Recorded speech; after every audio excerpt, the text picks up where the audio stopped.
ಓಂ ತದೇತತ್ ಸಹಸ್ರಂ ತತ್ಸರ್ವಂ ತಸ್ಯ ಮೇನ್ನಂ ಮಿತ್ರಂ ದಕ್ಷಿಣಂ ಸಜಿತಿ ಪ್ರಾಣಃ ಪರೋಕ್ಷಪ್ರಿಯ ಇವ ಹಿ ದೇವಾಃ ಪರೋಕ್ಷಪ್ರಿಯ ಇವ ಹಿ ದೇವಾಃ. ಓಂ ಸಗ್ವಿಣೇ ನಮಃ. ಓಂ ಗೃಣತ್ ಉರ್ವ್ಯೂತಿಃ ವಸುಶಂಸೋ ನರಾಂ ಕಾರುಧಾಯ ವಾಜಿ ಸ್ತುತೋ ವಿದಥೇ ದಾತಿವಾಜಂ ಅಕ್ಷೋನ ಚಕ್ರ್ಯೋಃ ಶೂರಬೃಹನ್.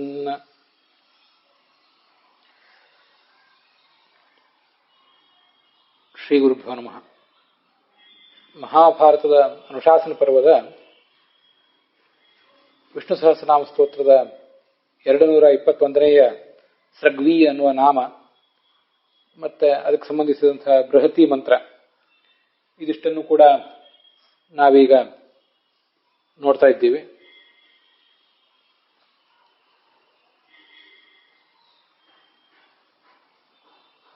ಅಲ್ಲಿ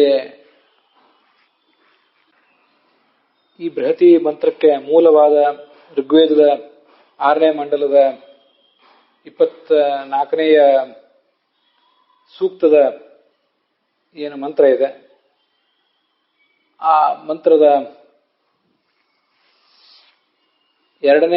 ಅಲ್ಲಿಯ 2ನೇ ಮಂತ್ರ ಮತ್ತು 3ನೇ ಮಂತ್ರ, ಇದರಲ್ಲಿ ಕೆಲವು ಭಾಗಗಳನ್ನು ಸ್ವೀಕಾರ ಮಾಡಿ ಈ ಬೃಹತಿ ಮಂತ್ರ ಸಂಪಾದಿತ ಆಗಿದೆ. ಹಾಗಾಗಿ ಮೂಲ ಋಗ್ವೇದದ ಮಂತ್ರಕ್ಕೆ ಸಾಯಣಾಚಾರ್ಯ ಹೇಳುವ ಅರ್ಥ, ಮೂಲ ಋಗ್ವೇದದ ಮಂತ್ರಕ್ಕೇನೆ ಭಗವಂತಾಚಾರ್ಯರು ಹೇಳುವ ಅರ್ಥ, ಇದೆಲ್ಲವನ್ನು ಕೂಡ ನಾವೀಗ ನೋಡಿ ಮುಗಿಸಿದ್ದೀವಿ. ಸಂಪಾದಿತವಾದ ಬೃಹತಿ ಮಂತ್ರಕ್ಕೆ ರಘುನಾಥ ಸ್ವಾಮಿಗಳು ಹೇಳುವಂತಹ ಅರ್ಥವನ್ನು ಕೂಡ ನೋಡಿದ್ದೇವೆ.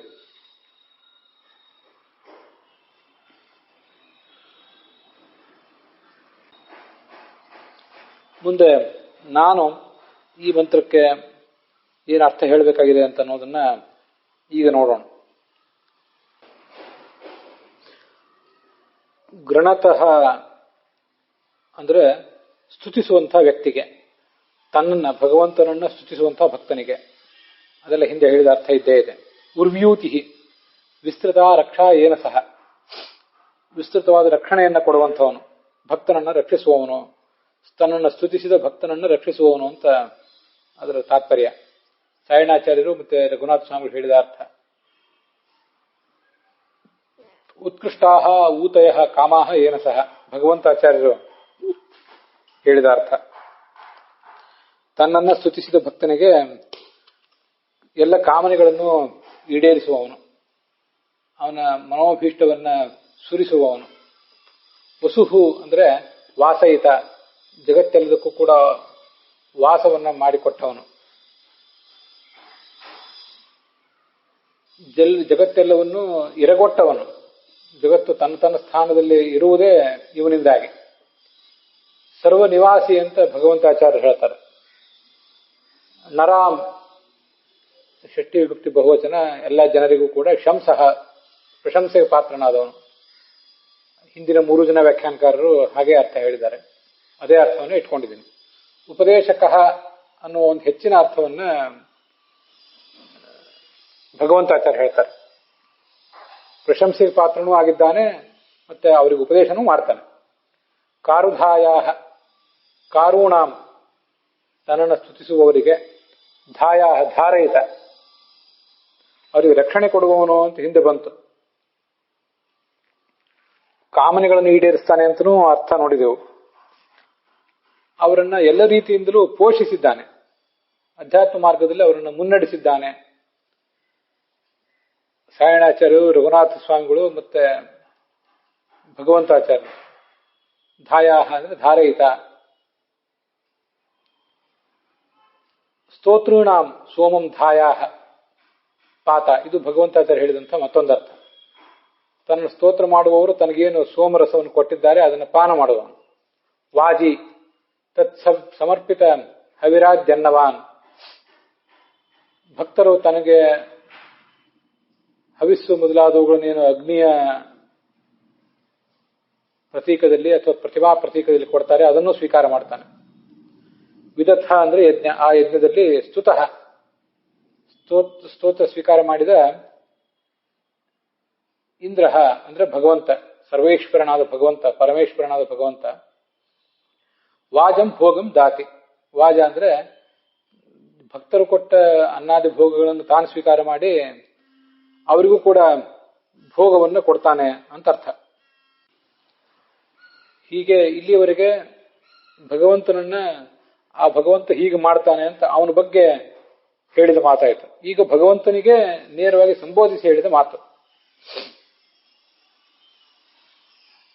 ಹೇ ಶೂರ, ಪರಾಕ್ರಮಶಾಲಿಯಾದ ಭಗವಂತನೇ ಇಂದ್ರ ಅಂತ ಅವನನ್ನೇ ಸಂಬೋಧಿಸಿದ್ದು. ಯಾಕಂದ್ರೆ ಅದು ಮತ್ತೊಂದು ಮಂತ್ರದಲ್ಲಿ ಭಗವಂತನನ್ನೇ ನೇರವಾಗಿ ಸಂಬೋಧಿಸಿದ್ದಿದೆ 3ನೇ ಮಂತ್ರದಲ್ಲಿ. 2ನೇ ಮಂತ್ರದಲ್ಲಿ ಭಗವಂತನ ಕುರಿತಾಗಿ ಹೇಳಿದ್ದೇವೆ. ಹೀಗೆ ಕೆಲವು ಬಾರಿ ಒಂದೇ ಮಂತ್ರದಲ್ಲಿಯೇ ಭಗವಂತನ ಕುರಿತಾಗಿ ಅವನು ಅಂತ ಹೀಗೆ ಹೇಳುವುದು ಕಂಡು ಬರ್ತದೆ, ಭಗವಂತ ಹೀಗೆ ಮಾಡ್ತಾನೆ ಅಂತ. ಅದೇ ಮಂತ್ರದಲ್ಲೇ ಉತ್ತರಾರ್ಧದಲ್ಲಿ ನೀನು ಅಂತ ಭಗವಂತನನ್ನ ಸಂಬೋಧಿಸುವುದು ಕಾಣಿಸ್ತದೆ. ಇದೆಲ್ಲ ಆ ಮಂತ್ರಗಳಲ್ಲಿ ಅನೇಕ ಕಡೆ ಕಂಡು ಬಂದೇ ಇದೆ. ಇದಂತೂ ಬೇರೆನೇ ಮಂತ್ರ, 3ನೇ ಮಂತ್ರ. ಆದರೆ ಸಂಪಾದಿತವಾದ ಬೃಹತಿ ಮಂತ್ರ ಏಕೀಕೃತವಾಗಿ ನಮಗೆ ಕಂಡು ಬರೋದರಿಂದ ಆ ಸಂಪಾದಿತವಾದ ಬೃಹತಿ ಮಂತ್ರದಲ್ಲಿ ಇಲ್ಲಿಯವರೆಗೆ ಅವನು ಹೀಗೆಲ್ಲ ಮಾಡ್ತಾನೆ, ಭಕ್ತರನ್ನ ಜಗತ್ತಿನಲ್ಲಿ ವಾಸ ಮಾಡುವಂತೆ ಮಾಡಿದ್ದಾನೆ, ಅವರ ರಕ್ಷಣೆ ಮಾಡ್ತಾನೆ, ಸೋಮಪಾನ ಮಾಡ್ತಾನೆ ಅಂತೆಲ್ಲ ಬಂತು. ಇನ್ನು ಮುಂದೆ ಕೊನೆಗೆ ಭಗವಂತನೇ ನೀನು, ಶೂರನಾದ ನೀನು. ಚಕ್ರಿಯೋಹ, ಚಕ್ರಗಳ ಅಕ್ಷೋನೈವ, ಅಕ್ಷದಂಡದಂತೆ. ಅಕ್ಷದಂಡ ಅಂದ್ರೆ ನಾನು ಈಗಾಗಲೇ ಹೇಳಿದೆ ಆಕ್ಸೆಲ್, ಬಂಡಿಯ ಅಚ್ಚುವಿನಂತೆ. ಬೃಹನ್, ಮಹಾನ್ ಆಗಿದ್ದಿ, ದೊಡ್ಡವನಾಗಿದ್ದಿ. ಬೃಹನ್ ಅಂದ್ರೆ ಮಹಾನ್ ಅಂತ ಅರ್ಥ, ಪೂಜ್ಯ ಅಂತ ಅರ್ಥನ ಕೂಡ ಇಟ್ಕೊಂಡಿದ್ದೀನಿ. ವ್ಯಾಪ್ತೋಸೀತಿವ, ನೀನು ವ್ಯಾಪ್ತನಾಗಿದ್ದಿ ಅನ್ನೋ ಅರ್ಥವನ್ನು ಕೂಡ ಆ ಬಂಡಿಯ ಅಚ್ಚು ಅಥವಾ ಆಕ್ಸೆಲ್ ಹೇಗೆ ಎಲ್ಲಾ ಕಡೆ ವ್ಯಾಪಿಸಿರ್ತದೆ, 2 ಚಕ್ರಗಳನ್ನು ವ್ಯಾಪಿಸಿರ್ತದೆ, ಹಾಗೆ ನೀನು ಅಂತ ಅದಕ್ಕೊಂದು ದೃಷ್ಟಾಂತ ಮಾತ್ರ. ಅಚ್ಚು 2 ಚಕ್ರಗಳನ್ನು ಮಾತ್ರ ವ್ಯಾಪಿಸಿರ್ತದೆ, ಸರ್ವತ್ರ ವ್ಯಾಪ್ತ ಅಲ್ಲ ಅದು. ಭಗವಂತ ಸರ್ವತ್ರ ವ್ಯಾಪ್ತ, ಪೂಜ್ಯನೂ ಹೌದು. ಬೃಹನ್ ಅಂದ್ರೆ ಬ್ರಹ್ಮಯತಿ ಇತಿವ, ಎಲ್ಲ ಭಕ್ತರ ನಿನ್ನನ್ನು ಸ್ತುತಿಸುವಂಥವರನ್ನು ನೀನು ಬ್ರಹ್ಮಯಸಿ, ಅವರನ್ನ ಬ್ರಹ್ಮರನ್ನಾಗಿ ಮಾಡಿದ್ದೆ, ಅವರನ್ನು ಕೂಡ ಬೆಳೆಸಿದ್ದಿ ಅಂತ ಅರ್ಥ. ಅದ್ಯಾಕೆ ಹಾಗರ್ಥ ಹೇಳ್ತೀನಿ ಅನ್ನೋದು ಮುಂದೆ ಗೊತ್ತಾಗ್ತದೆ. ಈಗ ಅದನ್ನ ನೋಡೋಣ. ಸೃಜತಿ ಅಂದ್ರೆ ಕೊಡುತ್ತಾನೆ ಅಂತ ಅರ್ಥ. ನಕರ್ತೃತ್ವ ನಕರ್ಮಾಣಿ ಲೋಕಸ್ಯ ಸೃಜತಿ ಪ್ರಭು ಅಂತ ಭಗವದ್ಗೀತಾದಲ್ಲಿ ಈ ಭಗವಂತ ಜಗತ್ತಿಗೆ ಕರ್ತೃತ್ವವನ್ನು ಕೊಟ್ಟಿಲ್ಲ, ಯಾರಿಗೂ ಕೂಡ ಸ್ವತಂತ್ರವಾಗಿ ಕೆಲಸ ಮಾಡುವ ಶಕ್ತಿಯನ್ನ ಕೊಟ್ಟಿಲ್ಲ ಅಂತ ಬಂದಿದೆ. ಅದರಿಂದ ಸೃಜತಿ ಅನ್ನೋದಕ್ಕೊಂದು ಉದಾಹರಣೆ ಹೇಳಿದೆ ನಾನು. ಸೃಜತಿ ಅಂದ್ರೆ ಕೊಡುವವನು ಅಂತ ಅರ್ಥ. ಏನನ್ನು ಕೊಡುವವನು ಅಂದ್ರೆ ಎಲ್ಲವನ್ನೂ ಕೊಡ್ತಾನೆ. ಯಾರಿಗೆ? ಎಲ್ರಿಗೂ ಕೊಡ್ತಾನೆ, ಆದರೆ ಯಥಾರ್ಹತಃ ಯಾರಿಗೆ ಎಷ್ಟು ಸ್ವೀಕಾರ ಮಾಡ್ಲಿಕ್ಕೆ ಸಾಧ್ಯವೋ ಅವರ ಹಿನ್ನೆಲೆ ಎಷ್ಟಿದೆಯೋ ಅಷ್ಟನ್ನು ಕೊಡುವಂಥವನು. ಅದರಿಂದ ಆತ ಸ್ರಕ್ ಅಂತ ಕರೆಸ್ಕೋತಾನೆ. ಹೀಗೆ ಕೊಡ್ಲಿಕ್ಕೆ ಬೇಕಾದಂತಹ ವಂ ಅಂದ್ರೆ ಜ್ಞಾನ, ಸ್ರಕ್ ಅಂದ್ರೆ ಕೊಡುವವನು ಅಂತ ಅರ್ಥ, ವಂ ಅಂದ್ರೆ ಜ್ಞಾನ ಉಳ್ಳವನು ಅಂತ ಅರ್ಥ, ಸ್ರಕ್ ಅಂದ್ರೆ ಸೃಷ್ಟಿ ಮಾಡುವವನು ಅಂತನೂ ಅರ್ಥ ಆಗ್ತದೆ. ಆ ಸೃಷ್ಟಿ ಮಾಡ್ಲಿಕ್ಕೆ ಬೇಕಾದಂತಹ ಜ್ಞಾನ ಉಳ್ಳವನು ಅಂತನೂ ಅರ್ಥ. ನಮಗೆ ಇಲ್ಲಿ ಈ ಮಂತ್ರಕ್ಕೆ ಬೇಕಾದದ್ದು ಸ್ರಕ್ ಅಂದ್ರೆ ಎಲ್ಲವನ್ನು ಕೊಡುವವನು, ವಂ ಅಂದ್ರೆ ಜ್ಞಾನ ಉಳ್ಳವನು, ವಂ ಅಂದ್ರೆ ಜ್ಞಾನ. ಹೀಗೆ ವಂ ಅಸ್ಯ ಸ್ಥಿತಿ ವಿ ಬಲಮಸ್ಯ ಸ್ಥಿತಿ ಬಲಿ ಇದ್ದ ಹಾಗೆ ಸ್ರಕ್ಚಾಸು ವೀಚ ಸ್ರಗ್ವಿ, ಕೊಡುವವನು ಜ್ಞಾನ ಉಳ್ಳವನು ಹೌದು, ಆದ್ರಿಂದ ಆತನನ್ನು ಸ್ರಗ್ವಿ ಅನ್ಬೇಕು. ಮತ್ತೆ ವಂ ಅಂದ್ರೆ ಜ್ಞಾನ ಅಂತ ನಾವು ನೋಡಿದ್ವಿ, ವಾ ಗತಿ ಗಂಧರಯೋ ಒಂದು ಧಾತುವಿನಿಂದ ಬಂದದ್ದು.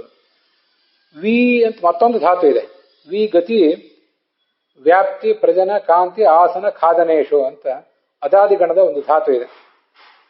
ಅದು ಪರಸ್ಮೈಪದಿ ಸಕರ್ಮಕ ಅನಿಟ್ ಧಾತು, ಬೃಹತ್ ಧಾತು ರೂಪಾವಳಿಯಲ್ಲಿ ಅದ್ರ ಸಂಖ್ಯೆ 355. ಅದರದು ಲಟ್ಲಕಾರದಲ್ಲಿ ಕ್ರಿಯಾಪದ ವೇತಿ ಅಂತ ಆಗ್ತದೆ. ಏನು ಉಪಸರ್ಗ ಇಲ್ಲ ಅಲ್ಲಿ, ಮೂಲ ಧಾತುವೇ ವಿ ಆದ್ರಿಂದ ವೇತಿ ಅಂತ ಆಗ್ತದೆ. ವೇತಿ ಅಂದ್ರೆ ವ್ಯಾಪ್ನೋತಿ ಅಂತ ಅರ್ಥ. ವ್ಯಾಪ್ನೋತಿ ಇತಿ ವಿ. ಸಚ್ಚಾಸು ವೀಚ ಸಗ್ವಿ, ಹೀಗೂ ನಾವು ನಿಷ್ಪತ್ತಿ ಮಾಡಬಹುದು. ಸಕ್ ಅಂದ್ರೆ ದಾನ ಮಾಡುವವನು, ಭಕ್ತರ ಎಲ್ಲ ಅಭೀಷ್ಟಗಳನ್ನು ಈಡೇರಿಸುವವನು. ವಿ ಅಂದ್ರೆ ವ್ಯಾಪ್ತನಾದವನು ಅಂತ ಅರ್ಥ. ಇದು ಆ ಸಗ್ವಿ ಎನ್ನುವ ನಾಮಕ್ಕೆ ನಾನು ಮಾಡಿಕೊಂಡಿರುವಂತಹ ಒಂದರ್ಥ.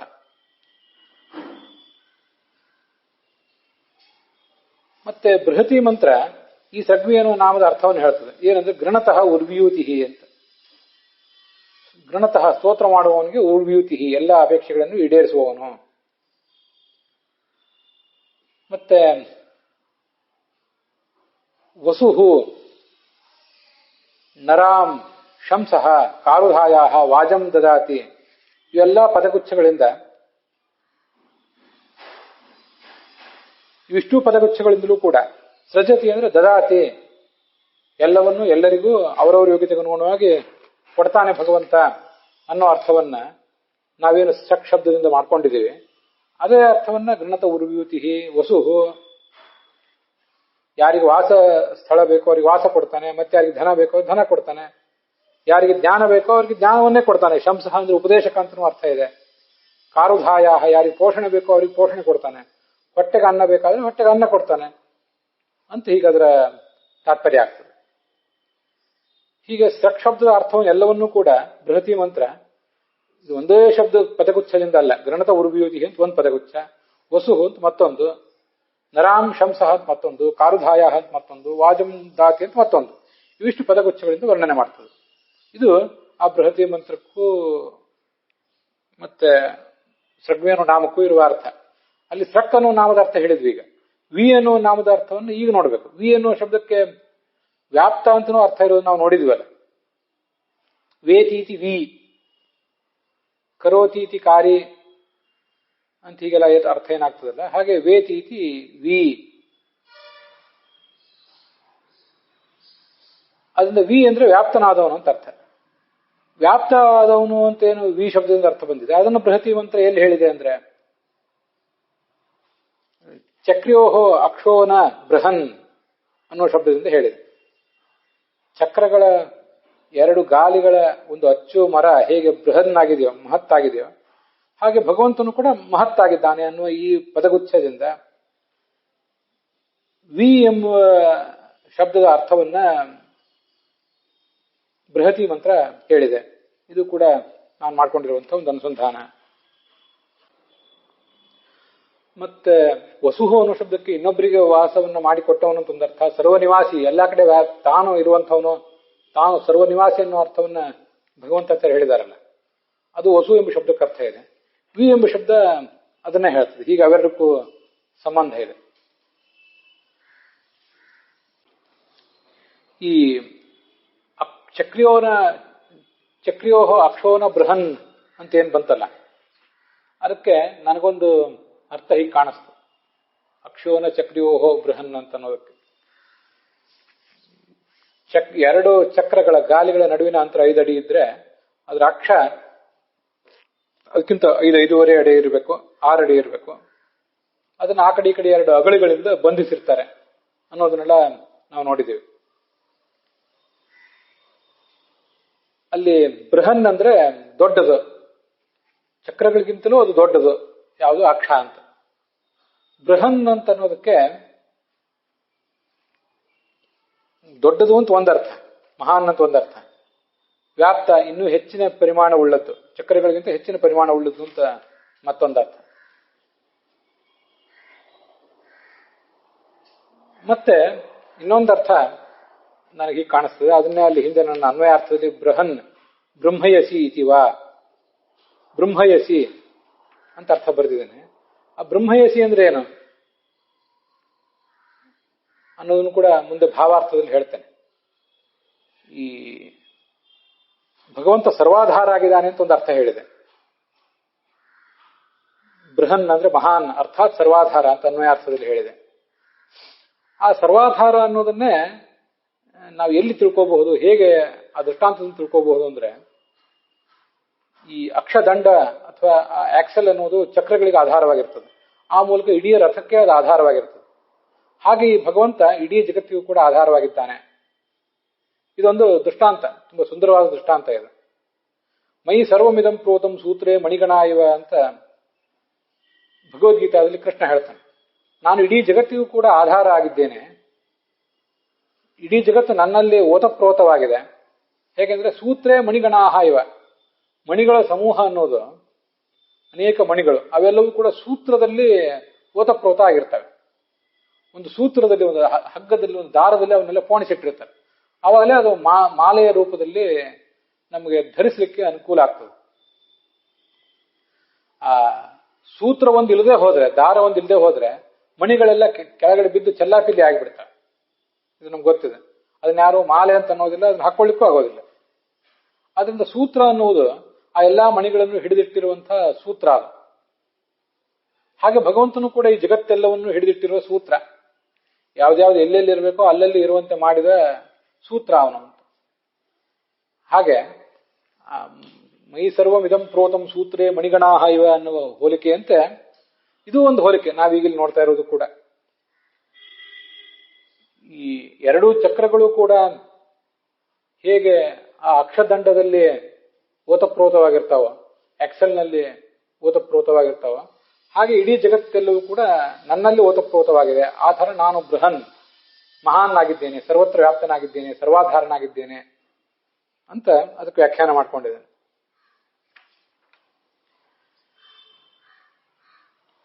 ಅಲ್ಲಿ ಬೃಹನ್ ಅಂದ್ರೆ ಬ್ರಹ್ಮಯಸಿ ಇತಿವ ಅಂತ ಬಂತಲ್ಲ,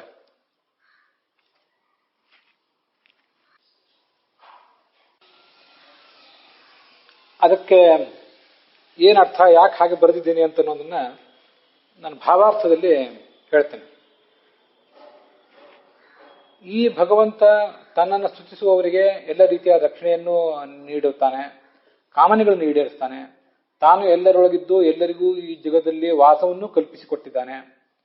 ಭಕ್ತರ ಸ್ತೋತ್ರ ಸ್ವೀಕರಿಸಿ ಅವರಿಗೆ ತತ್ವಗಳನ್ನು ಉಪದೇಶಿಸ್ತಾನೆ. ಅವರ ಜ್ಞಾನಭಕ್ತಿ ವೈರಾಗ್ಯಗಳನ್ನು ಪೋಷಿಸ್ತಾನೆ. ಸಾಧಕರು ತಮ್ಮ ಜೀವನವೆಂಬ ಯಜ್ಞಕ್ಕೆ ಅವನನ್ನು ಆಹ್ವಾನಿಸಿದಾಗ ಅಲ್ಲಿಗೆ ಬಂದು ಅವರ ಸ್ತೋತ್ರವನ್ನು ಸ್ವೀಕಾರ ಮಾಡ್ತಾನೆ ಮತ್ತು ಅವರು ಸಮರ್ಪಿಸುವಂತಹ ಹವಿಸ್ಸನ್ನು ಸ್ವೀಕರಿಸ್ತಾನೆ. ಪ್ರತಿಯಾಗಿ ಅವರಿಗೂ ಕೂಡ ಎಲ್ಲಾ ಥರದ ಭೋಗಗಳನ್ನು ದಯಪಾಲಿಸ್ತಾನೆ.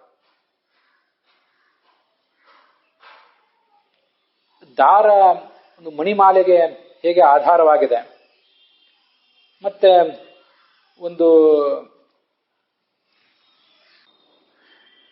ಗಾಡಿಯ ಗಾಲಿಗಳಿಗೆ ಅಚ್ಚು ಆಧಾರ ಆಗಿರುವಂತೆ ಬಲಶಾಲಿಯಾದ ಭಗವಂತನೇ ನೀನು ನಮಗೆಲ್ಲರಿಗೂ ಕೂಡ ಆಧ್ಯಾತ್ಮಿಕ ಅಭಿವೃದ್ಧಿಗೆ ಕಾರಣನಾಗಿದ್ದಿ ಅಂತ ಅದರ ಅರ್ಥ. ಭಾವಾರ್ಥ ಹೇಳುವಾಗ ದಾರವು ಮಣಿಮಾಲೆಗೆ ಆಧಾರವಾಗಿರುವಂತೆ ಅಂತ ನಾನೇನು ಹೇಳಬೇಕಾಗಿಲ್ಲ. ಯಾಕಂದ್ರೆ ಅದು ಈ ಮಂತ್ರದಲ್ಲಿ ಬಂದಿರುವುದಲ್ಲ, ಭಗವದ್ಗೀತೆಯಲ್ಲಿ ಅದು ಬಂದದ್ದು. ಆದ್ರೆ ಅದನ್ನು ಇಲ್ಲಿ ನೆನಪು ಮಾಡಿಕೊಳ್ಬೇಕು ಅಂತ ನನಗೆ ಅನಿಸಿತು. ಅದಕ್ಕಾಗಿ ಅದನ್ನು ಇಲ್ಲಿ ಹೇಳಿದೆ ಅಷ್ಟೆ. ವಸ್ತುತಃ ಅದು ಈ ಮಂತ್ರದ ಶಬ್ದಾರ್ಥವೂ ಅಲ್ಲ, ಮತ್ತೆ ಅದರ ಭಾವಾರ್ಥದಲ್ಲೂ ಕೂಡ ಅದು ಸೇರಿದ್ದಲ್ಲ ಅನ್ನುವುದು ಎಲ್ಲ ಶ್ರೋತೃಗಳಿಗೂ ಕೂಡ ಗಮನ ಇರಬೇಕು. ಆದರೆ ಗಾಡಿಯ ಗಾಲಿಗಳಿಗೆ ಅಚ್ಚುಮರ ಹೇಗೆ ಆಧಾರವಾಗಿದೆಯೋ ಹಾಗೆ ಭಗವಂತ ಜಗತ್ತೆಲ್ಲದಕ್ಕೂ ಕೂಡ ಆಧಾರನಾಗಿದ್ದಾನೆ ಅಂತ ಹೇಳಿದಾಗ ಅದು ನಮಗೆ ಜಗತ್ತೆಲ್ಲವನ್ನು ಅವನು ಹೇಗೆ ಧರಿಸಿದ್ದಾನೆ ಅನ್ನುವುದು ನಮ್ಮ ಕಲ್ಪನೆಗೆ ಎಟಕಬೇಕಾದ್ರೆ ಆ ಮೈ ಸರ್ವಮಿದಂ ಪ್ರೋತಂ ಸೂತ್ರೇ ಮಣಿಗಣಾಹ ಇವ ಅಂತ ಭಗವದ್ಗೀತೆಯಲ್ಲಿ ಬಂದದನ್ನ ನೆನಪು ಮಾಡಿಕೊಳ್ಬೇಕು ಅನ್ನುವುದಕ್ಕಾಗಿ ಹೇಳಿದೆ ಅಷ್ಟೆ. ವಸ್ತುತಃ ಇಲ್ಲಿ ಹೇಳಿದ್ದಕ್ಕೆ ಅಲ್ಲಿ ಹೇಳಿದ್ದೊಂದು ದೃಷ್ಟಾಂತ ಮಾತ್ರ. ನಮ್ಮೆಲ್ಲರ ಆಧ್ಯಾತ್ಮಿಕ ಅಭಿವೃದ್ಧಿಗೆ ನೀನು ಕಾರಣನಾಗಿದ್ದಿ ಅಂತ ಅರ್ಥ. ಈ ಬಂಡಿ ಮುಂದೆ ಸಾಗಬೇಕಾದ್ರೆ, ಗಾಡಿ ಮುಂದೆ ಸಾಗಬೇಕಾದ್ರೆ ನಮಗೆಲ್ರಿಗೂ ಗೊತ್ತಿದ್ದಕ್ಕೆ ಗಾಲಿಗಳಂತೂ ಇರಲೇಬೇಕು, ಅಶ್ವಗಳಿರಬೇಕು. ಮತ್ತೆ ಆ ಗಾಡಿ ಮುಂದೆ ಸಾಗಬೇಕಾದ್ರೆ ಆ ಗಾಲಿ ಕೇವಲ 2 ಗಾಲಿಗಳಿದ್ರೆ ಸಾಕಾಗೋದಿಲ್ಲ. 2 ಗಾಲಿಗಳು ಕೂಡ ಅಚ್ಚು ಮರದ ಮೇಲೆ ಸ್ಥಿರವಾಗಿ ಇರಬೇಕು. ಅದಿಲ್ಲದೆ ಹೋದ್ರೆ ಆ ಗಾಡಿ ಮುಂದೆ ಸಾಗೋದು ಇಲ್ಲ, ಸವಾರನನ್ನು ಎಲ್ಲಿ ಕರ್ಕೊಂಡು ಹೋಗ್ಬೇಕೋ, ಯಜಮಾನನನ್ನು ಎಲ್ಲಿ ಕರ್ಕೊಂಡು ಹೋಗ್ಬೇಕೋ ಅಲ್ಲಿ ಕರ್ಕೊಂಡು ಹೋಗೋದೂ ಇಲ್ಲ. ಅಂತೂ ಗಾಲಿಗಳು, ಅದರ ಚಕ್ರ ಅಂತೂ ಒಟ್ಟಾರೆ ಗಾಡಿ ಗಾಡಿ ಅಂತ ಅನಿಸ್ಕೊಳ್ಳುವುದೇ ಆ ಗಾಲಿಗಳು, ಅಚ್ಚುಮರ ಮತ್ತೆ ಅದರ ಕುದುರೆ ಇತ್ಯಾದಿಗಳ ಮೂಲಕನೇ. ಅದು ನಮ್ಗೆಲ್ಲ ಗೊತ್ತಿದೆ. ಅವು ಅವನನ್ನು ಮುಂದೆ ಕರ್ಕೊಂಡು ಹೋಗ್ತವೆ, ಮುನ್ನಡೆಸ್ತವೆ, ಗಮ್ಯ ಸ್ಥಾನಕ್ಕೆ ಅವನು ಕರ್ಕೊಂಡು ಹೋಗ್ತವೆ. ಭಗವಂತನನ್ನ ಅಚ್ಚುಮರದಂತೆ ಅಂತ ಹೇಳಿರುವುದೇನಿದೆಯಲ್ಲ, ಅಕ್ಷದಂತೆ ಅಂತ, ಅವನು ಕೂಡ ನಮ್ಮನ್ನು ಮುನ್ನಡೆಸ್ತಾನೆ ಅಂತ. ಆ ಕಾರಣಕ್ಕಾಗಿ ಅವನನ್ನು ಆ ದೃಷ್ಟಾಂತದಿಂದ ಹೇಳಿದ್ದಾರೆ. ಈ ಅಲ್ಲಿ ದಾರ ಮಣಿಮಾಲೆಗೆ ಆಧಾರವಾಗಿದೆ ಅಂತ ಹೇಳಿದಾಗ, ಆ ದಾರ ಏನು ಮಣಿಮಾಲೆಗಳನ್ನು ಮುಂದೆ ಕರ್ಕೊಂಡು ಹೋಗೋದಿಲ್ಲ. ಆ ಮಣಿಮಾಲೆ ಎಲ್ಲಿರ್ತದೋ ಅಲ್ಲೇ ಇರ್ತದೆ. ಒಂದು ಕಪಾಟಿನಲ್ಲಿ ಭದ್ರವಾಗಿರ್ತದೆ, ಅಥವಾ ಕುತ್ತಿಗೆಯಲ್ಲಿ ಧರಿಸಿದ್ರೆ ಅಲ್ಲೇ ಇರ್ತದೆ. ಆದ್ರೆ ಅಚ್ಚುಮರ ಗಾಲಿಯನ್ನ, ಒಟ್ಟಾರೆ ಗಾಡಿಯನ್ನ ಮುನ್ನಡೆಸ್ತದೆ. ಹಾಗೆ ಭಗವಂತ ಮುನ್ನಡೆಸ್ತಾನೆ, ಆಧ್ಯಾತ್ಮಿಕ ಅಭಿವೃದ್ಧಿ ಕಾರಣನಾಗಿದ್ದಾನೆ, ಅಧ್ಯಾತ್ಮ ಮಾರ್ಗದಲ್ಲಿ ನಮ್ಮನ್ನ ಮುಂದೆ ಕರ್ಕೊಂಡು ಹೋಗ್ತಾನೆ ಅನ್ನೋದು ಈ ದೃಷ್ಟಾಂತದಿಂದ ನಮಗೆ ತಿಳಿಬೇಕಾದ್ರೆ. ಅದನ್ನು ನಾನು ಬೃಹನ್ ಎಂಬ ಶಬ್ದದಿಂದ ಅರ್ಥ ಮಾಡ್ಕೊಂಡಿದ್ದೇನೆ. ಯಾಕೆ ಹಾಗೆ ಅಂದ್ರೆ, ಬೃಹನ್ ಎಂಬ ಶಬ್ದಕ್ಕೆ ಅಸಕಸ್ಮಾದುಚ್ಚಿತೆ ಬ್ರಹ್ಮೇತಿ ಬ್ರಹ್ಮತಿ ಬ್ರಹ್ಮಯತಿ ಚ ಅಂತ ಹೀಗೊಂದು ವಾಕ್ಯವನ್ನ, ವೇದವಾಕ್ಯ, ಅದನ್ನ ಶಾಸ್ತ್ರದಲ್ಲಿ ಉದ್ಧರಿಸಿದ್ದಾರೆ ಆಚಾರ್ಯರು, ಅನೇಕ ಕಡೆ ಹೇಳಿದ್ದಾರೆ. ಪರಮಾತ್ಮನ ಬ್ರಹ್ಮ ಅಂತ ಯಾಕೆ ಹೇಳ್ತಾರೆ ಅಂದ್ರೆ, ಬೃಹವೃದ್ಧವು, ಅವನು ದೊಡ್ಡವನಾಗಿದ್ದಾನೆ, ಗುಣಪೂರ್ಣನಾಗಿದ್ದಾನೆ ಅನ್ನೋ ಅರ್ಥ ನಮ್ಗೆಲ್ರಿಗೂ ಗೊತ್ತಿದ್ದೇ ಇದೆ. ಆದ್ರೆ ಅದಷ್ಟು ಮಾತ್ರ ಅಲ್ಲ, ಬ್ರಹ್ಮತಿ, ತಾನು ದೊಡ್ಡವನಾಗಿದ್ದಾನೆ. ಮತ್ತೆ ಬ್ರಹ್ಮಯತಿಚ, ತನ್ನನ್ನ ನಂಬಿದವರನ್ನ ಅವನು ಮುನ್ನಡೆಸ್ತಾನೆ, ಅವರನ್ನೂ ಬ್ರಹ್ಮರನ್ನಾಗಿ ಮಾಡ್ತಾನೆ. ಬ್ರಹ್ಮಾಣಿ ಜೀವ ಸರ್ವೇಪಿ ಪರಬ್ರಹ್ಮಾಣಿ ಮುಕ್ತಿಗಾಹ, ಎಲ್ಲಾ ಜೀವರನ್ನು ಬ್ರಹ್ಮ ಅಂತಾರೆ. ಪರಬ್ರಹ್ಮರು ಅಂದ್ರೆ ಮುಕ್ತಿಗೆ ಹೋದಂತಹ ಜೀವರಿಗೆ ಪರಬ್ರಹ್ಮ ಅಂತಾರೆ. ಹೀಗೆ ಶಾಸ್ತ್ರದಲ್ಲಿ ಬಂದಿದೆ. ಆದ್ರಿಂದ ನಾವು ಬ್ರಹ್ಮರೇ, ನಮ್ಮನ್ನೂ ಕೂಡ ಅವನು ಬ್ರಹ್ಮರನ್ನಾಗಿ ಮಾಡ್ತಾನೆ.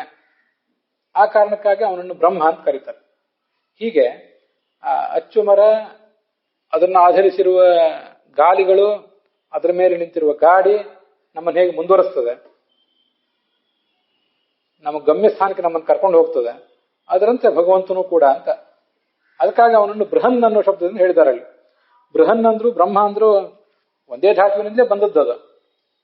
ಹರಿವಂಶದಲ್ಲೂ ಕೂಡ ಬೃಹತ್ವಾದ್ ಬ್ರಹ್ಮಣತ್ವಾಚ ತಸ್ಮಾತ್ ಬ್ರಹ್ಮೇತಿ ಶಬ್ದಿತಃ ಅಂತ ಹೇಳಿದ್ದಾರೆ. ಈ ಭಗವಂತ ತಾನು ಬೃಹತ್ತಾಗಿದ್ದಾನೆ, ಹಾಗೆ ಇನ್ನೊಬ್ಬರನ್ನ ಬೆಳೆಸ್ತಾನೆ. ತಾನು ಅಭಿವೃದ್ಧ, ನಿತ್ಯಾಭಿವೃದ್ಧ, ಮತ್ತು ಇನ್ನೊಬ್ಬರಿಗೆ ವರ್ಧನಶೀಲ ಕೂಡ. ಆದ್ರಿಂದ ಅವನನ್ನ ಬ್ರಹ್ಮ ಅಂತ ಹೇಳಬೇಕು ಅಂತ ಹರಿವಂಶನೂ ಹೇಳಿದೆ. ಅದಕ್ಕಾಗಿ ಹರಿವಂಶ ಮತ್ತೆ ವೇದವಾಕ್ಯ ಎರಡು ಕಡೆ ಬಂದಿರುವಂತಹ ಈ ಶಬ್ದಗಳನ್ನು ನಾನು ಹೇಳಿದೆ. ಹೀಗೆ ಬೃಹನ್ ಅಂದ್ರೆ ಬ್ರಹ್ಮ ಅಂತಾನೆ ಅರ್ಥ. ಅದಕ್ಕಾಗಿ ಈ ಒಂದು ಹೋಲಿಕೆಯನ್ನು ಅಲ್ಲಿ ಕೊಟ್ಟಿದ್ದಾರೆ. ಇದು ನಾನು ಮಾಡಿಕೊಂಡಿರುವಂತಹ ಅರ್ಥ. ಕೇವಲ ವ್ಯಾಪ್ತನಾಗಿದ್ದಾನೆ, ಅಚ್ಚು ಮರ, ಎಕ್ಸೆಲ್, ಅಕ್ಷದಂಡ, ಅದು ಗಾಲಿಗಳನ್ನು ಮೀರಿರುವಂತೆ ಭಗವಂತನು ಎಲ್ಲವನ್ನೂ ಮೀರಿ ವ್ಯಾಪ್ತನಾಗಿದ್ದಾನೆ ಅಂತ ಅಷ್ಟು ಮಾತ್ರ ಅರ್ಥ ಅಲ್ಲ. ಅವನು ನಮ್ಮ ಅಭಿವೃದ್ಧಿಗೂ ಕಾರಣನಾಗಿದ್ದಾನೆ ಅನ್ನುವುದು ಬೃಹನ್ ಶಬ್ದದಿಂದ ತಿಳಿಯುತ್ತದೆ. ಅವನು ಮಾತ್ರ ದೊಡ್ಡವನಲ್ಲ, ನಮ್ಮನ್ನೂ ದೊಡ್ಡವರನ್ನಾಗಿ ಮಾಡ್ತಾನೆ. ಅದು ನಮಗೆ ಬೇಕಾಗಿರುವಂತಹ ಅರ್ಥ ಇಲ್ಲಿ. ಇದಿಷ್ಟು ಅರ್ಥವನ್ನು ಅದರಿಂದ ಮಾಡ್ಕೊಂಡಿದ್ದೇನೆ. ಭಗವಂತನೇ ನಮ್ಮ ಬದುಕೆಂಬ ಗಾಲಿಗಳಿಗೆ ನೀನು ಅಚ್ಚು ಮರ ಇದ್ದಂತೆ ಅಂತ ಉಪಾಸನೆ ಮಾಡುವುದು ತುಂಬಾ ಸುಂದರವಾದಂತಹ ಒಂದು ಉಪಾಸನೆ, ನಮಗವನ ಆಧಾರ ಅಂತ. ಯಾಕೆಂದ್ರೆ ನಾನು ಈಗಾಗಲೇ ಹೇಳಿದೆ, ಒಂದು ದಾರ ಆ ಮಣಿಗಳನ್ನೆಲ್ಲ ಹಿಡಿದಿಟ್ಟಿರ್ತದೆ. ಒಂದು ವೇಳೆ ದಾರ ಕತ್ತರಿಸಿ ಬಿದ್ದರೆ ಮಣಿಗಳೆಲ್ಲ ಚೆಲ್ಲಾಪಿಲ್ಲಿಯಾಗಿ ಹೋಗ್ತವೆ. ಆ ಮಣಿಗಳನ್ನು ತಗೊಂಡು ಹೋಗಿ ಇನ್ನೊಂದು ಯಾವುದೋ ಪೆಟ್ಟಿಗೆಯಲ್ಲಿ ಇಡಬಹುದು.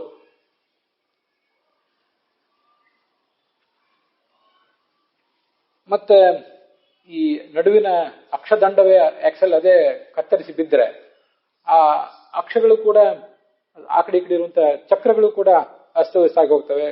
ಆ ಬದುಕಿನ ಬಂಡಿಯೇ ಅಸ್ತವ್ಯಸ್ತ ಆಗಿ ಹೋಗ್ತದೆ ಅಂತ. ಹೀಗೆಲ್ಲ ಅದನ್ನು ಅನುಸಂಧಾನ ಮಾಡಬೇಕು. ಅವನೊಬ್ಬನ ಇಲ್ಲದೆ ಹೋದ್ರೆ ಉತ್ಸೀದೇವಿರಿಮೇ ಲೋಕಾಹ ನಕುರ್ಯಾಂ ಕರ್ಮಚೇದಹಂ, ನಾನೊಬ್ಬ ಕೆಲಸ ಮಾಡಿಲ್ಲದೆ ಹೋಗಿದ್ದರೆ ಉತ್ಸೀದೇವಿರಿಮೇ ಲೋಕಾಹ, ಈ ಎಲ್ಲ ಲೋಕಗಳು ಕೂಡ ಉತ್ಸನ್ನಾಗಿ ಹೋಗ್ತಿದ್ವು, ನಷ್ಟ ಆಗಿ ಹೋಗ್ತಿದ್ದವು ಅಂತ ಭಗವಂತ ಗೀತಾದಲ್ಲಿ ಹೇಳ್ತಾನೆ. ಭಗವಂತನನ್ನ ಯಾಕೆ ಆ ದೃಷ್ಟಾಂತದಿಂದ ವರ್ಣಿಸ್ತಾರೆ ಅಂದ್ರೆ ಎಲ್ಲ ಮಣಿಗಳನ್ನು ಧರಿಸಿರುವ ಸೂತ್ರದಂತೆ ಅಂತ ಅವನನ್ನು ವರ್ಣಿಸ್ತಾರೆ ಕೆಲವು ಕಡೆ. ಮತ್ತೆ ಗಾಲಿಗಳ ಅಚ್ಚು ಮರ ಅಂತ ಅವನನ್ನ ಕೆಲವು ಬಾರಿ ವರ್ಣಿಸ್ತಾರೆ. ಹೀಗೆಲ್ಲ ವರ್ಣಿಸ್ಲಿಕ್ಕೆ ಏನ್ ಕಾರಣ ಅಂದ್ರೆ ನಮಗಿದು ಗೊತ್ತಿದೆ. ಆ ದೃಷ್ಟಾಂತಕ್ಕೊಂದು ಮಹತ್ವ ಇದೆ. ನಾನು ಆವಾಗ ಹೇಳುವಾಗ ಅದನ್ನು ಪೂರ್ಣವಾಗಿ ಹೇಳಲಿಲ್ಲ, ಈಗ ಹೇಳ್ತಾ ಇದ್ದೇನೆ. ಅದನ್ನು ನೀವು ಪರಾಮರ್ಶಿಸಬೇಕು. ಒಂದಿಷ್ಟು ದುಡ್ಡು ಕಪಾಟಿನಲ್ಲಿದ್ದಾಗ ಆ ಕಪಾಟು ಏನಾದರೂ ಹಳತ್ತಾದ್ರೆ ಕಪಾಟು ಮುರಿದು ಬಿದ್ದರೆ ಆ ದುಡ್ಡನ್ನು ಹೊರಗೆ ತೆಗೆದಿಡ್ಬೋದು. ದುಡ್ಡು ಕೆಳಗೆ ಬಿದ್ದರೂ ಅದು ದುಡ್ಡೇ, ಅಥವಾ ಬಂಗಾರವೂ ಅದು ಕೆಳಗೆ ಬಿದ್ದರೆ ದುಡ್ಡೇ. ಅದು ದುಡ್ಡಿಗೆ ಬೇರೆ ಉಪಯೋಗ ಆಗ್ತದೆ. ದಾರ ಕತ್ತರಿಸಿ ಬಿದ್ದರೆ ಆ ಮಣಿಯನ್ನು ಹಾಕೊಳ್ಳಿಕ್ಕೆ ಬರೋದಿಲ್ಲ. ಕಪಾಟಿನಲ್ಲಿರುವ ದುಡ್ಡಾಗ್ಲಿ ಬಂಗಾರ ಆಗಲಿ ಕೆಳಗೆ ಬಿದ್ದರೆ ಅದನ್ನು ಬೇರೆ ರೀತಿ ಉಪಯೋಗ ಮಾಡ್ಬೋದು, ತಗೊಂಡು ಹೋಗ್ಬೋದು, ಅದಕ್ಕೆ ಅದ್ರ ಬೆಲೆ ಇದ್ದೇ ಇರ್ತದೆ. ಆದ್ರೆ ದಾರ ಕತ್ತರಿಸಿ ಬಿದ್ದರೆ ಮಣಿಯನ್ನು ಹಾಕೊಳ್ಳಿಕ್ಕೆ ಬರೋದಿಲ್ಲ. 100 ಮಣಿಗಳನ್ನ ಕೈಯಲ್ಲಿ ಇಟ್ಕೊಂಡು ಹೋಗ್ಬೋದೆ. ಮಣಿಗಳಿಗೆ ಬೆಲೆ ಇರ್ತದೆ ಇಲ್ಲ ಅಂತಲ್ಲ, ಆದ್ರೆ ದಾರ ಇಲ್ಲದೆ ಹೋದ್ರೆ ಅದನ್ನು ಹಾಕೊಳ್ಳಿಕ್ಕೆ ಬರೋದಿಲ್ಲ. ಕಪಾಟ ಇಲ್ಲದೆ ಹೋದ್ರೂ ಕರೆನ್ಸಿಗೆ, ಆ ನೋಟುಗಳಿಗೆ ಬೇರೆ ರೀತಿಯಾದ ಸುಲಭದ ಉಪಯೋಗ ಇದ್ದೇ ಇದೆ. ಆದ್ರಿಂದ ಭಗವಂತನನ್ನ ಮಣಿಗಳಿಗೆ ದಾರ ಇದ್ದಂತೆ, ಬದುಕಿನ ಬಂಡಿಯ ಗಾಲಿಗಳಿಗೆ ಅಚ್ಚುಮರ ಇದ್ದಂತೆ ಅಂತ ವರ್ಣನೆ ಮಾಡುವುದು, ಅದು ಅವನು ಕೇವಲ ಎಲ್ಲವನ್ನೂ ತನ್ನ ಒಳಗಿಟ್ಕೊಂಡಿರುವವನು ಅಂತ ಮಾತ್ರ ಅಲ್ಲ, ಆ ಪ್ರತಿಯೊಂದಕ್ಕೂ ಅವನು ಆಧಾರನೂ ಆಗಿದ್ದಾನೆ ಅಂತ. ಸೂರ್ಯನಿಗೆ ಅಲ್ಲಿ ಉಪಮೆ ಕೊಟ್ಟಿದ್ದಾರೆ, ಹೋಲಿಕೆ ಕೊಟ್ಟಿದ್ದಾರೆ, ದಾರದ ಹೋಲಿಕೆ. ಆ ದಾರ ಮಣಿಗಳಿಗೆ ಆಧಾರ. ಮಣಿಗಳ ಕಣಕಣದೊಳಗೂ ಅಣುವಿನೊಳಗೂ ದಾರ ಏನಿರೋದಿಲ್ಲ. ಆದರೆ ಭಗವಂತ ಈ ಬದುಕಿನ ಬಂಡಿಯ ಯಜಮಾನನಾದವನೊಬ್ಬ ಜೀವ, ಸಾರಥಿ, ಕುದುರೆಗಳು, ಅದರ ಗಾಲಿಗಳು, ಆ ರಥದ ಮೇಲಿನ ಪತಾಕೆ, ನಮ್ಮ ಅಣುವಿನಲ್ಲಿಯೂ ಕಣಕಣದಲ್ಲಿಯೂ ಶರೀರದಲ್ಲಿಯೂ ಮನಸ್ಸಿನಲ್ಲಿಯೂ ಚೇತನಗಳಲ್ಲಿ ಹೀಗೆ ವ್ಯಾಪ್ತನಾಗಿದ್ದಾನೆ. ಜಡಗಳಲ್ಲಿಯೂ ಕೂಡ ಅವನು ಕಣಕಣಗಳಲ್ಲಿ ವ್ಯಾಪ್ತನಾಗಿದ್ದಾನೆ. ಹೀಗೆ ಪ್ರತಿಯೊಂದು ಕಡೆನೂ ಅವನು ವ್ಯಾಪ್ತನಾಗಿದ್ದಾನೆ ಅಂತ ತಿಳಿಸುವುದು ಚಕ್ರಿಯೋಹೋ ಅಕ್ಷೋನ ಅಂತ ದೃಷ್ಟಾಂತದ ಉದ್ದೇಶ. ಹೀಗೆ ಭಗವಂತನನ್ನ ನಮಗೆ ಹೇಗೆ ಅವನು ಸರ್ವಾಧಾರ ಅಂತ ಉಪಾಸಿಸಲಿಕ್ಕೆ ಕಲಿಸುವ ತುಂಬಾ ಸುಂದರವಾದಂತಹ ಒಂದು ಶಬ್ದ ಅದು. ಮುಂದೆ ಸೃಗ್ವಿ ಅನ್ನೋ ಶಬ್ದಕ್ಕೆ ಮತ್ತೇನೇನು ಉಲ್ಲೇಖಗಳಿವೆ ಅಂತ ಅನ್ನೋದನ್ನು ನೋಡೋಣ. ಈ ಸೃಕ್ ಅಂದ್ರೆ ಮಾಲೆಗಳನ್ನು ಧರಿಸಿರುವವನು ಅಂತ ಅರ್ಥ. ಅವನು ವನಮಾಲಾಧರಂ ಹಾರ ವೈಜಯಂತ್ಯಾಭಿರ್ಯುತಂ, ವನಮಾಲೆಯನ್ನು ಧರಿಸಿರ್ತಾನೆ, ಹಾರ ಇತ್ಯಾದಿಗಳನ್ನು ಧರಿಸಿರ್ತಾನೆ. ವನಮಾಲೆ ಅಂದ್ರೆ ಯಾವುದು? ಆಜಾನುಲಂಬಿನಿ ಮಾಲ, ಮೊಣಕಾಲದವರೆಗೆ ಅದು ಜೋತಾಡ್ತಾ ಇರ್ತದೆ. ಸರ್ವರ್ತು ಕುಸುಮೋಜ್ವಲಾಂ, ಎಲ್ಲ ಋತುಗಳಲ್ಲಿಯೂ ಸಿಗುವ ಹೂಗಳಿಂದ ಅದು ಉಜ್ವಲವಾಗಿರ್ತದೆ. ಮಧ್ಯದಲ್ಲೊಂದು ಕದಂಬ ಹೂವಿನ ಒಂದು ಪದಕ ಇರ್ತದೆ ಅದಕ್ಕೆ. ಇನ್ನು ಕೆಲವರು ಹೇಳಿರುವಂತೆ ಅಮ್ಲಾನ ಪಂಕಜಾಮಾಲಾಂ ವನಮಾಲಾಂ ವಿದುರ್ಬುಧ, ಕಮಲದ ಮಾಲೆಯನ್ನೇ ವನಮಾಲ ಅಂತ ಹೇಳ್ತಾರೆ. ಮತ್ತೆ ಧೇಸದ ಸವಿತ್ರ ಮಂಡಲ ಮಧ್ಯವರ್ತಿ ಅನ್ನೋ ಮಂತ್ರವು ಕೂಡ ಕಿರೀಟಿ ಹಾರವುಳ್ಳವನು ಅಂತ ಹೇಳಿದೆ. ಹಾರವುಳ್ಳವನು ಅಂದ್ರೆ ಸಕ್ವಿ ಅಂತಾನೆ ಅರ್ಥ. ಇನ್ನೊಂದು ಈ ಕಮಲದ ಮಾಲೆ ಅಂತ ಬಂತಲ್ಲ, ಕಮಲ ಪದ್ಮ ಅಂದ್ರೆ ಬ್ರಹ್ಮಾಂಡದ ಮಾಲೆಯನ್ನೇ ಧರಿಸಿರುವವನು. ಬ್ರಹ್ಮಾಂಡವೇ ಅವನ ಈ ಶರೀರದಲ್ಲಿ ಕಮಲದಂತೆ ಅವನನ್ನು ಅಲಂಕರಿಸಿದೆ. ಒಂದು ಬ್ರಹ್ಮಾಂಡ ಅಲ್ಲ, ಹಿಂದಿನ ಅನೇಕ ಬ್ರಹ್ಮಾಂಡಗಳೆಲ್ಲ ಅಲ್ಲಿ ಕಾಣಿಸ್ತಾವಂತೆ. ಅತೀತಾನಾಗತೈ ಸಹ ವರ್ತಮಾನಂ ಅಂಡಮಪಿ ಬ್ರಹ್ಮ ಅಪಶ್ಯತ್ ಅಂತ. ಹೀಗೆ ಚತುರ್ಮುಖ ಬ್ರಹ್ಮನಿಗೆ ಅಂಡ, ಆ ಬ್ರಹ್ಮಾಂಡದ ಅನೇಕ ರೂಪಗಳು, ಹಿಂದಿನ ಬ್ರಹ್ಮಾಂಡಗಳು, ಇಂದಿನ ಬ್ರಹ್ಮಾಂಡ ಎಲ್ಲವೂ ಕೂಡ ಏಕಕಾಲದಲ್ಲಿ ಅಸ್ಯೈವ ದೇವಕಾಯೇಷು ಪ್ರತಿಪ್ರತಿಚ ದರ್ಶನಾತ್ ಅಂತ ಹೀಗೆ ವರ್ಣಿಸ್ತಾರೆ. ಆದ್ರಿಂದ ಪದ್ಮದ ಮಾಲೆ, ಕಮಲದ ಮಾಲೆ ಅಂದ್ರೆ ಬ್ರಹ್ಮಾಂಡದ ಮಾಲೆ ಅಂತ ಅದಕ್ಕೆ ಅರ್ಥ ನಾವು ತಿಳ್ಕೋಬಹುದು. ರಾಮಚಂದ್ರನು ಕೂಡ ಮಾಲೆಯನ್ನು ಧರಿಸಿದ್ದ ಅಂತ ಹೀಗೆ ಸುವಾಸಾಹ ಸೃಗ್ವಿ ಅಲಂಕೃತ ಅಂತ ಭಾಗವತದಲ್ಲಿ ರಾಮಚಂದ್ರನನ್ನು ವರ್ಣಿಸ್ತಾರೆ. ತಾಸಾಂ ಆವಿರಭೂತ್ ಚೌರಿ ಸೃಗ್ವಿ ಸಾಕ್ಷಾನ್ ಮನ್ಮಥಮನ್ಮತ ಅಂತ ಕೃಷ್ಣನನ್ನು ವರ್ಣಿಸ್ತಾರೆ.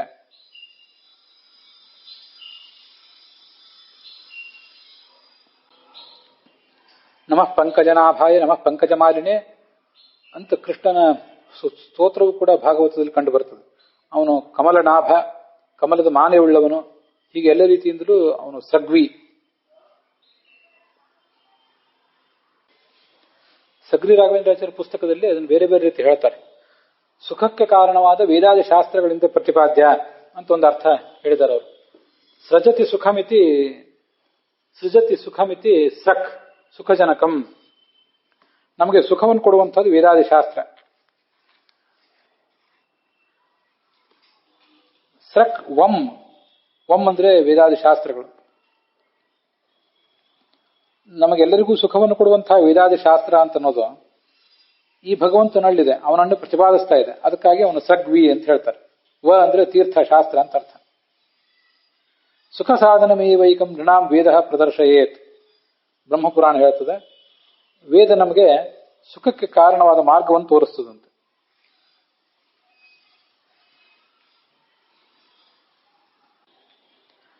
ಸೃಜತಿ ಅಂದ್ರೆ ಎಲ್ಲ ಮುಕ್ತರಿಗೂ ಕೂಡ ಸುಖವನ್ನು ಕೊಡುವಂಥವನು. ಆ ಸುಖಕ್ಕೆ ಕಾರಣವಾದಂತಹ ಅಪರೋಕ್ಷ ಜ್ಞಾನ ಉಳ್ಳವನು. ಮುಕ್ತಿ ಸುಖಕ್ಕೆ ಕಾರಣವಾದ ಅಪರೋಕ್ಷ ಜ್ಞಾನವನ್ನ ಜೀವರಿಗೆ ಕೊಟ್ಟು ಅವರನ್ನು ಮೇಲೆತ್ತಾನೆ ಅಂತ ಹೀಗಾದ್ರ ಅರ್ಥ. ಸಮಸ್ತ ಜಗತ್ತಿನಲ್ಲಿಯೂ ಎಲ್ಲರಿಗೂ ಜ್ಞಾನ ಬಂದಿರುವುದು, ಆನಂದ ಬಂದಿರುವುದು ಇವನಿಂದಾಗಿ. ಆ ಒಂದು ಅರ್ಥನೂ ಆಗ್ತದೆ. ಸೃಜ್ಯತೆ ಇತಿ ಸೃಕ್ ಸಮಸ್ತಂ ಜಗತ್. ಸೃಕ್ ಅಂದ್ರೆ ಸಮಸ್ತ ಜಗತ್ತು. ಆ ಸಮಸ್ತ ಜಗತ್ತಿನ ಅಂದ್ರೆ ಆನಂದ, ಅದು ಇವನ ಅಧೀನ. ಇವನಿಗೆ ಕೊಟ್ರೆ ಆ ಜಗತ್ತಿಗೆ ಜ್ಞಾನ ಬರ್ತದೆ ಹೊರತು ಇಲ್ಲದೆ ಹೋದ್ರೆ ಜ್ಞಾನ ಬರೋದಿಲ್ಲ ಅಂತ ಅದರ ಅರ್ಥ. ಸೃಗ್ವಿ ಅಂದ್ರೆ ಸ್ವಯಂ ಸೃಷ್ಟಿ ಮಾಡುವವನು ಅಂತನೂ ಅರ್ಥ. ಸೃಜತೀತಿ ಸೃಕ್. ಮತ್ತೆ ಅಂದ್ರೆ ಜ್ಞಾನ ಮತ್ತು ಆನಂದ ಅದನ್ನು ಹೊಂದಿರುವಂಥವನು. ಆನಂದವನ್ನು ಹೊಂದಿರುವುದರಿಂದಲೇ, ಜ್ಞಾನವನ್ನು ಹೊಂದಿರುವುದರಿಂದಲೇ ಅವನು ಈ ಜಗತ್ತನ್ನು ಸೃಷ್ಟಿಸ್ತಾ ಇದ್ದಾನೆ ಅಂತ ಮತ್ತೊಂದರ್ಥ.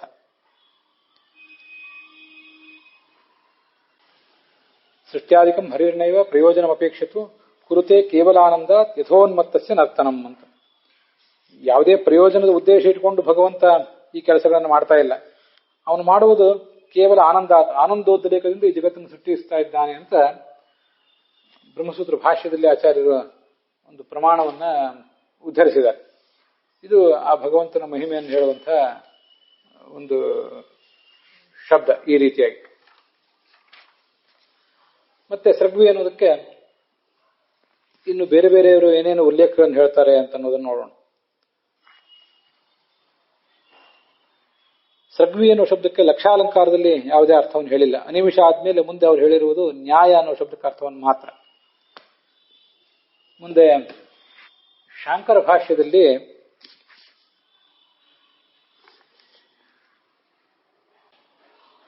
ವೈಜಯಂತಿ ಮಾಲೆಯನ್ನ ಸರ್ವದಾ ಸಿರಿಸಿರುವವನು. ಅದ್ಯಾವುದು ವೈಜಯಂತಿ ಮಾಲೆ ಅಂದ್ರೆ ಪಂಚಭೂತಗಳು, ಅದರ ತನ್ಮಾತ್ರೆಗಳು, ಅದರ ರೂಪದಲ್ಲಿ ಆ ವೈಜಯಂತಿ ಮಾಲ ಇದೆ.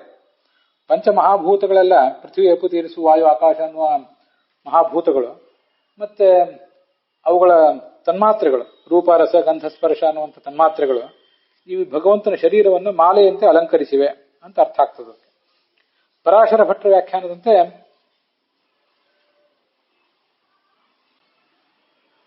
ಪರತ್ವ ಸೂಚನೀಯಾಚ ವೈಜಯಂತಿ ಕೀರ್ತಿತ ತಯಾ ಸೃಜಾ ನಿತ್ಯಯೋಗ ಸೃಗ್ವೀತಿ ಪರಿಕೀರ್ತ್ಯತೆ. ಆ ವೈಜಯಂತಿ ಮಾಲೆ ಆತನ ಕಂಠದಲ್ಲಿ ಇರುವುದರಿಂದಲೇ ಆತನ ಸರ್ವೋತ್ತಮತ್ವ ನಮಗೆ ಸೂಚಿತ ಆಗ್ತದೆ ಅಂತ ಹೇಳ್ತಾರೆ ಅವರು. ಸತ್ಯಸಂಧ ಸ್ವಾಮಿಗಳು ಹೇಳುವಂತೆ ಅವನು ಮಾಲೆಗಳುಳ್ಳವನು, ಅದಕ್ಕಾಗಿ ಸಜಹ ಅಸ್ಯ ಸಂತೀತಿ ಸೃಗ್ವಿ. ಹೀಗೆ ಒಂದೇ ಸರಳವಾದ ಅರ್ಥ ಹೇಳ್ತಾರೆ. ಬೇರೆ ಬೇರೆ ಥರದ ಹೂವಿನ, ಬಂಗಾರದ ಎಲ್ಲ ಥರದ ಮಾಲೆಗಳನ್ನು ಅವನು ಧರಿಸಿರುವವನು ಅಂತ ಹೀಗೆ ಅದಕ್ಕೆ ಅರ್ಥ ಆಗ್ತದೆ. ಇಲ್ಲಿಯವರೆಗೆ ಸೃಗ್ವಿ ಅನ್ನುವ ನಾಮಕ್ಕೆ ಸಂಬಂಧಪಟ್ಟ ಬೃಹತಿ ಮಂತ್ರ ಮತ್ತೆ ಅದರ ಮೂಲ ಋಗ್ವೇದದ ಅರ್ಥಗಳನ್ನ, ಸಂಪಾದಿತವಾದ ಬೃಹತಿ ಮಂತ್ರಕ್ಕೆ ಅರ್ಥ, ಇದನ್ನೆಲ್ಲವನ್ನು ಕೂಡ ನೋಡಿದ್ದೇವೆ. ನಮ್ಮ ಬದುಕೆಂಬ ಬಂಡಿಯ ಗಾಲಿಗಳ ಅಚ್ಚುಮರದಂತೆ ಈ ಭಗವಂತ ನಮಗೆ ಸರ್ವಾಧಾರನಾಗಿದ್ದಾನೆ. ನಮ್ಮನ್ನ ಅವನೇ ಮುನ್ನಡೆಸ್ತಾನೆ. ಅವನು ಮುನ್ನಡೆಸಿದ್ರೆ ನಾವು ಆ ಶ್ರವಣ ಮನನ ಧ್ಯಾನಾದಿಗಳ ಮಾರ್ಗದಲ್ಲಿ ಮುನ್ನಡೆದೆವು. ಅದಕ್ಕಾಗಿ ಆತನನ್ನ ಬೃಹನ್ ಅಂತ ಹೇಳಿದ್ದಾರೆ ಆ ಮಂತ್ರದಲ್ಲಿ.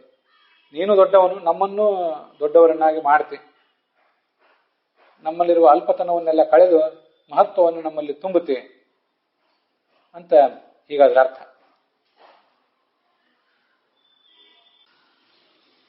ಹೀಗೆ ನಮ್ಮ ಇಡೀ ಬದುಕಿಗೆ ನೀನೊಬ್ಬ ಆಧಾರ. ಹಿಂದೆ ನಾವು ಅಸೃಜಾವಸ್ಥೆಯಲ್ಲಿದ್ದೆವು, ಅಲ್ಲಿಂದ ಸೃಜಾವಸ್ಥೆಗೆ ಬಂದೆವು, ಸಂಸಾರದಲ್ಲಿ ಈಗ ಇದ್ದೇವೆ, ಮುಂದೆ ಮುಕ್ತಿಯಲ್ಲಿರ್ತೇವೆ. ಇದೆಲ್ಲವೂ ನಮ್ಮ ಬದುಕೆ. ಈ ಬದುಕೆಂಬ ಬಂಡಿಯ ಗಾಲಿಗಳಿಗೆ ನೀನು ಅಕ್ಷ ದಂಡದಂತೆ ಆಕ್ಸೆಲ್ನಂತೆ ಸರ್ವಾಧಾರನಾಗಿದ್ದಿ. ಸರ್ವಕಾಲದಲ್ಲಿಯೂ ಸರ್ವ ದೇಶದಲ್ಲಿಯೂ ಎಲ್ಲ ಭಕ್ತರ ಬದುಕಿನ ಬಂಡಿಯ ಗಾಲಿಗಳಿಗೂ ಕೂಡ ನೀನು ಆಧಾರನಾಗಿದ್ದಿ ಅಂತ ಅವನ ಉಪಾಸನೆ.